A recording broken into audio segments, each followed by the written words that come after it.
And we are live. Thank you so much, everybody. Thank you, ladies and gentlemen out there, listening to us via our YouTube channel, Voices of Courage Asia, our Facebook page, Class Living, and also Women of Courage Asia page.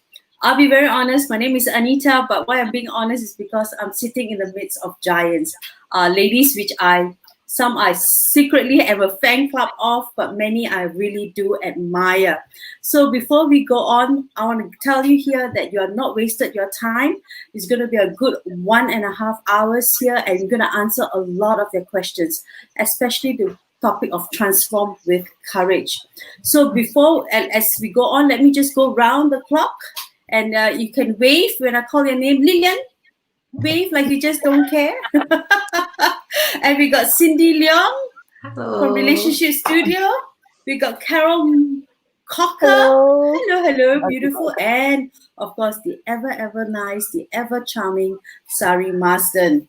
So, okay. So let's not even, and let's dive in deep. Okay, I'm going to introduce to you the Lillian Ong, the founder of Class Living, Women of Courage Asia, who is a women empowerment platform. She's also an author, a social entrepreneur, life coach, speaker who has touched thousands of lives through her sharing of awakening of courage and breaking the fear barrier.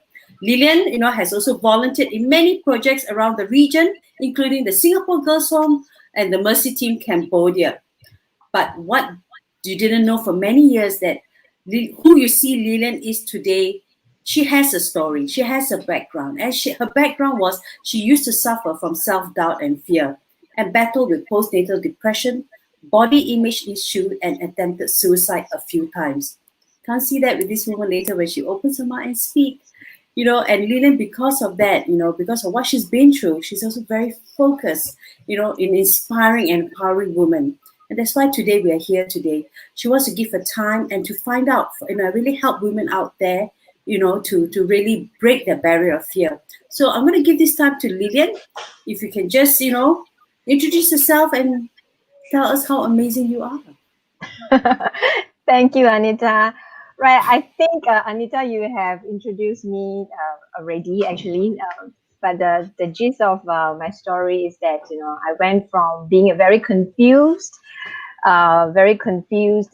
stay-at-home mom that finally, and then went into postnatal depression that what Anita has mentioned, and walked out of depression. And then actually took the courage to find myself. So in the area of my identity, my personality, and basically went on a journey to discover myself. And in that journey also discovered my purpose and my purpose and my passion. So in a nutshell, I went from a very confused and lost stay-at-home mom, and then went on to discover my courage and embark on the journey to having breakthroughs in my life, one after another, from body, soul, and even spirit. So and that's where I am right now, being empowered. Therefore, now, together with all these ladies, we are on a journey to empower other women to discover themselves as well. That's the gist of my story. Wonderful. Thank you so much, Lillian, for sharing that. Really, Lillian is just all about one big heart. And I've worked with her, and I can say that. And next, I have the ever wonderful Cindy Leong. Okay. Hello. Cindy Leong is a very highly sought after Enneagram personality coach. She's a corporate trainer. She's an author of 2 books, speaks multiple languages, and also if you got to know secretly, she's on another channel now. She's secretly on another channel now. We won't say what. Okay. And also, Cindy is just one tribe. She's just one big person who loves learning. And because of that, she's also a member of the International Coach Federation, Singapore Psychological Society. She's also a Singaporean Social Development Network, SDN accredited She's also a dating practitioner. So those of you out there, you will be a few lonely nights here. You have Miss Cindy here, okay? She's also a accredited relationship coach. She has a bachelor's of in psychology and a diploma in business. I told you, right? She just wow, she's got so many accolades, and it's just but what's her passion is actually Enneagram personality. So on that note, Cindy, I really like you to just introduce yourself and tell people why Enneagram, what made you so amazing. Okay, thank you, Anita, for the really very wow introduction. By the way, I don't speak that multiple languages. It's just English and Mandarin. But okay, how did I got to know about the Enneagram was actually at the lowest point of my life because I had a failed relationship, a failed marriage, in fact. So it's not all good and rosy. So I've been through school of hard knocks. And if you think like what Anita said, I love to learn new things, right? But it's really not from the books. It's actually from school of hard knocks, from real life experiences, talking to people, having failed relationships. And I think it takes courage to face myself and to face the failures and then decide to stand up again and to pick up myself to face the world again and not to give up on relationships. Yeah, and it's to find a way out there to rebuild relationships or to build relationship on the right footing. And that's something I'm really very passionate about, helping people make sense of their relationship, having clarity of their relationship. So it is really my failure story that brought me to where I am right now. And I always tell people that your cow dung of yesterday is going to be the fertilizer for tomorrow. And I truly believe in that. So whatever we go through, it is a fertilizer for tomorrow. Thank you. Amazing. You see, this is what happens, right? You can bring fertilizers and it's for tomorrow. And as I said, I'm sitting in the midst of giant. If I do stammer and behave like a 10-year-old fan club, please forgive me, because it is very rare to our listeners out there that we get amazing women, a panel of amazing women coming together and just to give you amazing amount of insights and courage and a takeaway. So you're definitely not wasting your time. Not finally, we got Carol Cocker, the lady in red. And you can see, she just sits there. Carol sits there and she exuberance confidence. Okay, she's definitely a confidence coach, a change maker. She's helped many women to unleash their inner goddess, okay, through her coaching blueprint. She's an NLP practitioner with the American Board of Neuro-Linguistic Programming, as well as a certified style coach with Style Coaching Institute in London. She was also recognized as one of the 100 faces of international iconic influencer by Aesthetic International in India, Singapore, and London just in the year 2019. Carol also, the only Singaporean to be chosen to co-author the book Breakthrough with the #1 motivational speaker, Les Brown. She enjoys cooking, dancing, and she got 2 very gorgeous 7 and 9-year-old, and of course a very handsome husband. So please, Carol, introduce yourself. Thank you, Anita. Thank you for this amazing introduction. I'm just a normal girl, to be very very frank. I mean, for people who are watching this, in case you're wondering, what is a Chinese girl having a foreign sounding last name? Well, Gokul is actually my married name. My husband is German, and as Anita has mentioned, I'm a mother to 2 children. But unfortunately, things didn't turn out this way in the beginning. Growing up in a traditional Chinese family, I wasn't specifically encouraged to be more. I was told to take care of my looks, to take care of myself, so I will be deemed a good wife material to my future husband's family. I should only speak when I'm spoken to, and then my identity as a person and as a female will be determined by how well I marry. So the message kind of like stuck in my mind. It was like, if I'm not pretty, if I'm If I'm not good enough, then I'm unworthy, then I'm unwanted. And I've always been this awkward teenager, someone who is awkwardly tall, skinny and tan, and they didn't really quite fit in. And I wasn't academically smart either. So at the age of 15, I was going through puberty. My face was covered in painful acne, and almost overnight, my looks were gone. Confidence went down to zero. I felt inferior and desperate to be accepted and loved.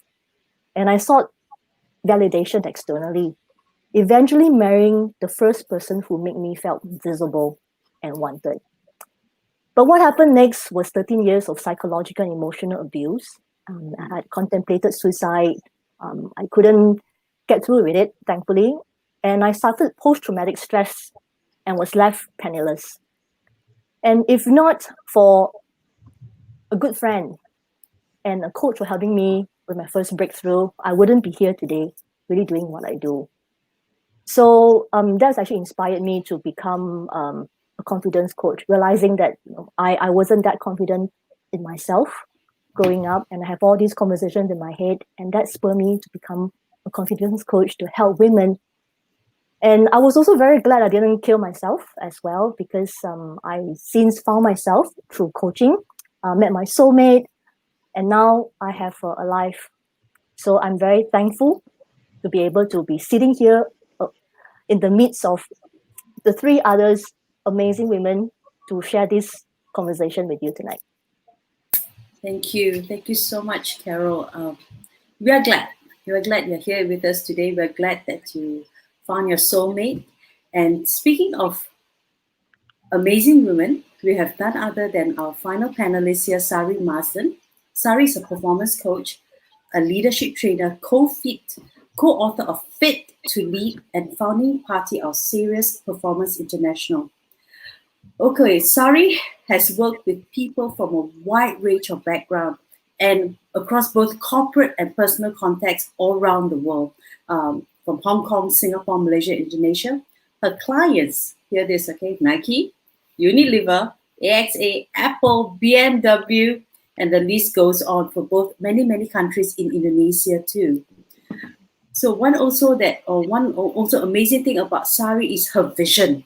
Her vision is to facilitate, to empower, and excellence through powerful conversation and purposeful movement. And she uses her wide range of training techniques and combine the personal, physical, mental, and emotional state of the person. And recently, Sari was honored to be featured in the 2018 Portrait of Women's Project, a special collaboration between Women in Asia, TEDx Singapore, and the National Library Board of Singapore. It features stories of women who are leading purpose-driven projects and are passionate about driving change in their community. She also won Indonesia Women Leaders Award by CMO Asia in 2018. Born an Indonesian, married to Marcus Marden, who is also an executive coach and leadership trainer, and they currently have chosen Singapore at this moment to be their home. So please help me welcome Sari Marsden. Thank you, Anita. Thank you so much for having me here. I think, the part of me that wasn't there in the biography is that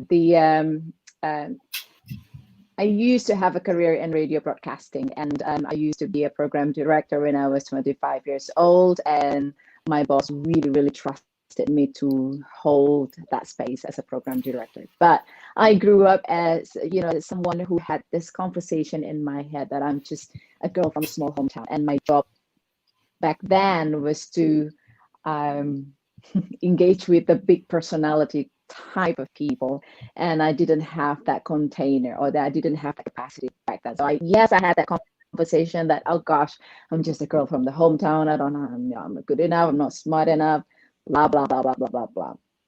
But my wake up call was actually this: when I look around people in my life, they actually believed in me. However, what I realized is that I don't believe in myself, and there's always a theme in my life about that. So when I see people who believe in me, my coaches, my friends, and my family, then I said to myself, so what is it that holding me back? And and so my choices that time was I could play safe or I could play bigger game in my life. And for those of you who may not know me before, is that I grew up as a child who often, speak loud. And every time I say something, usually it will end up with tears from my friend, and I offend them, or I just didn't have this filter, right? And so after becoming program director and then moving on with my career as a personal trainer and coach, I grew up with this sense of I tried so hard to fit in. I want to be accepted, but also at the same time, I don't want to stand out from the crowd for the sake of being there on my own. I know it's just not my home at all. So along the way, through coaching, along the way, changing my career from radio into a fitness industry. And then I realized that, great, now I have a home base. Now I can use my talent. Now I can use what I have to contribute to people, to help them to grow.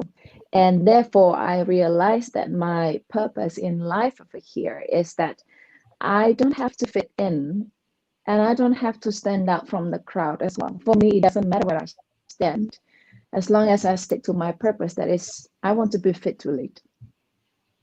So that's why I'm here. Amazing. Fit to lead. And then you got to be the bigger game. I like that word, the bigger game, home base, finding a home base, fitness industry, from radio to fitness industry. Let's talk a bit about awareness, ladies. I mean, I don't think where you came today, all four of you all came today just like that, we didn't just appear. There was something that caused you. So I want to ask you, let's talk about awareness. I think it's very, very important to address it. Maybe I'd like to ask Carol first. What was that one moment or event that triggered the change? What was it? Wow, if I really were to think back, that would be, that moment I was lying on the floor and thinking, why am I not dead? Because I was having to make a choice. I wanted to kill myself.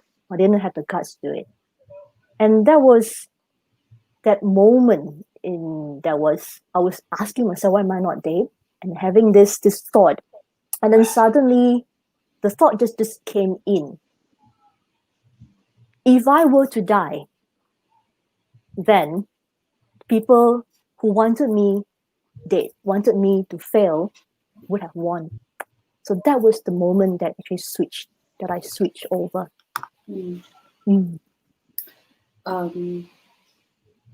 That moment, it took almost death for you to, that was when you decided, okay, enough is enough. Cindy, same question to you. What was that one moment or event that triggered that change, that you told yourself, okay, enough is enough, the old Cindy has to go?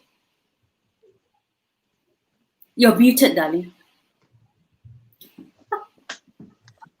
I was like so engrossed in the whole thing, that I'm just a student here. Same. I'm so happy I'm on this side of the channel. I don't have to answer the difficult questions. So Cindy, again, bring you back to that moment. The difficult question. Moment that triggered the change. That you told yourself, Cindy Leong, old one, 不要了, got to go out the window. Yeah. So that was the last failed marriage that I had. So that was a wake up call for me. And obviously before that, I had different relationships with different ones, different personality types. And then the final failure, right? And then it's a marriage some more, so it's like a very big thing for me. And I thought, I better figure this out, If all the relationships were to fail, I'm the only common denominator in all the relationships. So that could only be me. So I better figure this out, like what about myself that needs changing, and that was when I came upon the Enneagram, and I decided that, hey, this framework has really helped me to rebuild myself, rebuild my self-confidence. Now I see where my blind spots are, and really coming to terms with it, like really admitting that I wasn't as great as I thought. I do have a lot of weaknesses. I am not as great as I portray to be, right? But deep inside, I do have a lot of insecurities and vulnerabilities, which I wasn't in touch with. So I guess it takes that failure for me to wake up, and to face myself. I Yeah. see. Amazing. That common denominator. You didn't want to be the common denominator. Yeah, I'm the common denominator. Yeah. So sorry, same question to you. What was that, coming from Indonesia? You did say earlier, you had no filter when you speak to people. What was that one moment that triggered you and said, I got to change. I got to change what the world expects me to be, the nice, good Asian girl, the quiet one, or, behave properly. Well, I was very curious about the desire in me to grow, really, and I was lucky enough to have a good education, great environment. And at some point, I asked myself as well. So,